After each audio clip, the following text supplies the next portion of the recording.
नमः संस्कृताय सभी को। मैं Kiran Yadav Sanskrit academy YouTube channel पर आप सभी का बहुत बहुत स्वागत करती हूँ।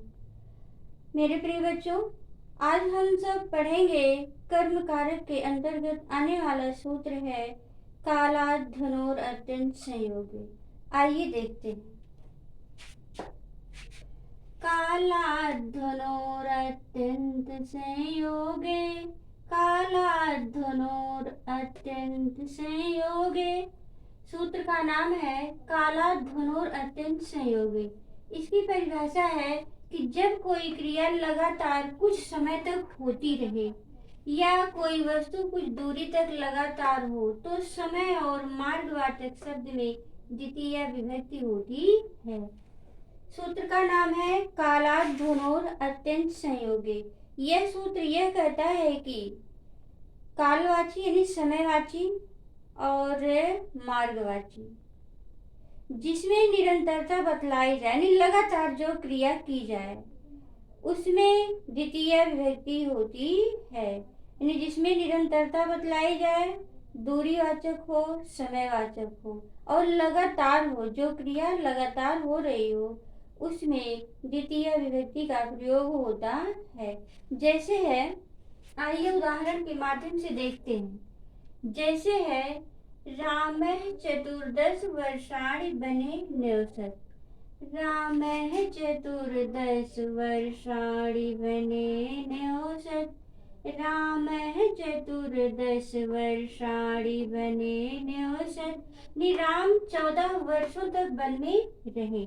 इसमें देखिए चतुर्दश 14 वर्ष तक, 14 वर्षों तक लगातार, इसमें कोई गैपिंग नहीं है कि कुछ दिन थे वापस आए और फिर चले गए। यहाँ थे लगातार 14 वर्ष वन में रहे। तो इसमें निरंतरता कहाँ पर है? 14 वर्षों में है, 14 वर्षों में है। इसलिए यहाँ पर द्वितीय विभक्ति का प्रयोग हुआ है। चतुर्दश वर्षाणि द्वितीय विभक्ति बहुवचन का प्रयोग हुआ है। वर्षों तक यानी बहुत वर्षों तक, कई वर्षों तक तो बहुवचन में हुआ, इसलिए यहाँ द्वितीय विभक्ति बहुवचन का प्रयोग हुआ है। चतुर्दश वर्षाणि वने न्यवसत्। कहाँ रहे? वन में रहे।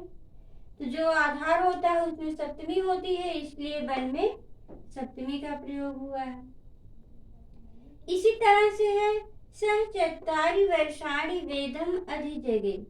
सह चत्वारि वर्षाणि वेदम अधिजगे।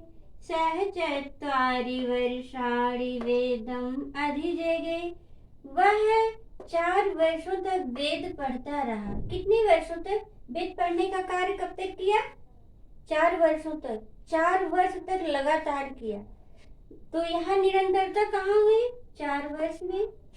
और 4 वर्ष, 4 1 2 3, 2 से अधिक होता है तो बहुवचन का प्रयोग होता है। तो यहाँ 4 वर्षों तक है, इसलिए द्वितीय विभक्ति बहुवचन का प्रयोग हुआ है। चत्वारि वर्षाणि वेदम अधिजगे। वह 4 वर्षों तक वेद पढ़ता रहा। इसी तरह से है सहस्रम वर्षाणि राक्षसः तपः तप्तवान्। सहस्रम वर्षाणि राक्षसः तपः तप्तवान्। सहस्रम वर्षाणि राक्षसः तपस्तप्तवान्। हजारों वर्षों तक राक्षस तप करता रहा, तप किया। कितने वर्षों तक? हजारों वर्षों तक। लगातार क्या है? कितने वर्ष तक? 1000 वर्ष तक। निरंतरता इसमें क्या है? वर्षों तक, इसलिए द्वितीय का प्रयोग यहाँ भी हुआ है। जैसे है क्रोशम कुटिला नदी। क्रोशम कुटिला नदी। नदी कोस भर टेढ़ी है। नदी कोस भर टेढ़ी है। कितना टेढ़ी है? कोस भर। तो यहाँ निरंतरता किसमें बतलाया गया है? यहाँ कोस में क्रोश। कितने दूरी तक यहाँ टेढ़ी है? 1 कोस तक टेढ़ी है। टेढ़ी मेढ़ी है, सीधी नहीं, टेढ़ी मेढ़ी है। लगातार कोस भर टेढ़ी मेढ़ी है। तो यहाँ पर निरंतरता कोस में है, इसलिए यह निरंतरता सूचक शब्द हुआ। कोस में द्वितीय का प्रयोग हुआ है तो वह क्रोशम कुटिला नदी। क्रोशम कुटिला नदी। आइए एक बार उदाहरण फिर से देख लेते हैं। रामः चतुर्दश वर्षाणि बने न्यौषध। चतुर्दश वर्षाणि में द्वितीय विभक्ति का प्रयोग हुआ है, क्योंकि 14 वर्ष तक लगातार, तो यह निरंतर सूचक शब्द हुआ। सह चत्वारि वर्षाणि वेदम् अधिजगे।